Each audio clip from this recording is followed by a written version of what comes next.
Comme tout phénomène nouveau, le Web 2 déclenche pas mal de passions, des passions négatives et des passions positives. Alors dans les passions négatives, d'aucuns pensent que ce n'est qu'une mode et que ça durera le temps d'un été ou le temps d'un automne et qu'on n'en parlera plus, ou on parlera d'un Web 3, d'un Web 4, d'un Web 5. Et parmi les passions positives, eh bien, il y en a beaucoup qui pensent, moi le premier, que c'est un changement radical de notre façon d'accéder à l'information, d'accéder aux autres et d'accéder grâce à l'ordinateur au monde qui nous entoure. Alors aujourd'hui, je voudrais vous donner 10 bonnes raisons de se réjouir du fait que le Web 2 soit à notre disposition aujourd'hui. Première raison, c'est la gratuité. Objectivement, c'est vrai que tous ces produits sont gratuits ou quasi gratuits. Il y en a certains qui sont payants mais très peu cher. Et en tout état de cause, on peut toujours tester ces produits sans payer un centime, ce qui est quand même fort agréable. Ce qui fait qu'on choisit ces produits en connaissance de cause.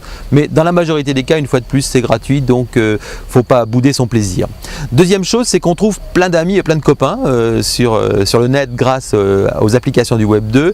Et ce, notamment des gens qu'on a perdu de vue depuis un moment. C'est-à-dire qu'il y a des tas de gens qu'on a perdu de vue depuis 10, 15 ou 20 ans, mais qu'on retrouve comme ça à un carrefour, sur Skype, sur Plaxo, sur Facebook, sur toutes ces applications qui font que les gens s'inscrivent et finalement ils retrouvent des copains et ils renouent des liens qui s'étaient un peu distendus, et ça c'est assez extraordinaire. Et en tout cas pour moi c'est un émerveillement de voir des gens que je n'ai pas vus depuis longtemps et donc de pouvoir après les re-rencontrer dans la vraie vie, dans la vie physique, et de pouvoir éventuellement faire pas mal de choses avec eux.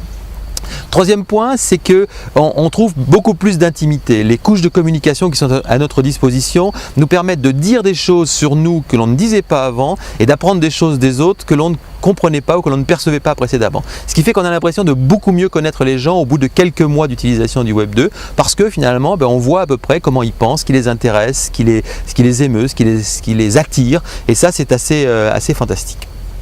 On est aussi objectivement boosté intellectuellement. Il y a une telle effervescence, il y a un tel brassage d'idées, tellement de choses qui se passent que vraiment c'est difficile de végéter. Donc c'est vraiment très bon pour l'Alzheimer d'une manière générale, mais c'est très bon aussi pour la vie professionnelle que nous avons tous, parce que finalement tout un tas de choses viennent se percuter et viennent nous stimuler de manière efficacement. Cinquième point, c'est qu'on avance très vite sur les projets. Je crois qu'on n'a jamais disposé autant d'outils pour mener des projets et pour les mener correctement et pour les mener rapidement. Les informations circulent, les choses se coordonnent beaucoup plus facilement, les gens se mettent au point plus facilement, donc il y a vraiment beaucoup de choses qui permettent d'aller beaucoup plus vite. Autre point, c'est qu'on se sent souvent bien mieux reconnu et bien plus utile que dans la vie physique, et ça notamment pour les gens qui sont en entreprise, c'est-à-dire que sur le net, il y a réellement la reconnaissance de ce que l'on fait, la reconnaissance de l'intérêt de ce que l'on peut apporter, de l'intérêt des choses que l'on peut dire, des remarques que l'on peut faire, et c'est très valorisant pour beaucoup de gens qui ne sont pas toujours valorisés dans la vie quotidienne de leurs organisations. On peut aussi, grâce à toutes ces technologies, vivre un peu comme on veut, c'est-à-dire travailler aux heures que l'on souhaite, aux endroits que l'on souhaite. Vous voyez ici, par exemple, je suis en train d'enregistrer cette vidéo à côté de l'écurie où se trouvent mes 2 ânes, et voilà, je ne pourrais pas le faire si j'avais pas toutes ces technologies qui me permettaient justement de gérer un peu mon organisation comme je le souhaite. Autre point, c'est que objectivement, on ne s'ennuie jamais. Il y a toujours quelque chose d'intéressant qui se passe, toujours quelqu'un qui passe vous dire quelque chose. Des fois, ça peut devenir d'ailleurs un tout petit peu encombrant, parce que c'est vrai que si on augmente trop son réseau social et qu'on a trop de gens, il y a trop d'informations qui arrivent. Mais objectivement, ce qui est très intéressant, c'est justement cette sensation que il y a plein de choses qui se passent, il y a plein de choses sur lesquelles on n'avait pas le regard, et tout d'un coup d'autres vous tirent la manche et vous disent tiens, regarde ça, c'est assez intéressant, tu devrais regarder, etc. Et ça c'est très valorisant. Ensuite, il y a une autre approche qui est que tous les jours, on améliore son système de réseau. C'est un peu un kaizen appliqué à sa communication.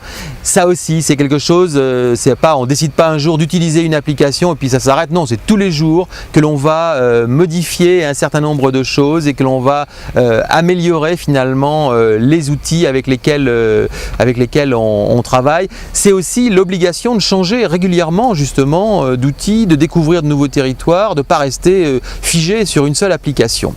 Et dernier point, on est vraiment au cœur de ce que l'on appelait par le passé l'intelligence collective, mais là maintenant on voit bien ce que c'est que l'intelligence collective à un niveau planétaire, c'est-à-dire que c'est vraiment quelque chose d'assez extraordinaire et d'assez boostant globalement pour nous aider à avancer.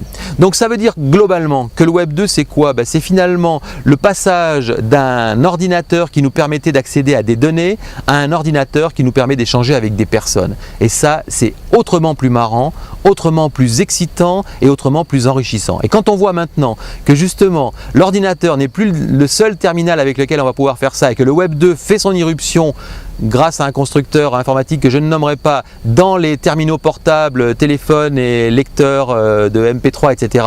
On peut imaginer des choses absolument extraordinaires justement sur toutes ces applications que l'on va pouvoir utiliser dans sa poche.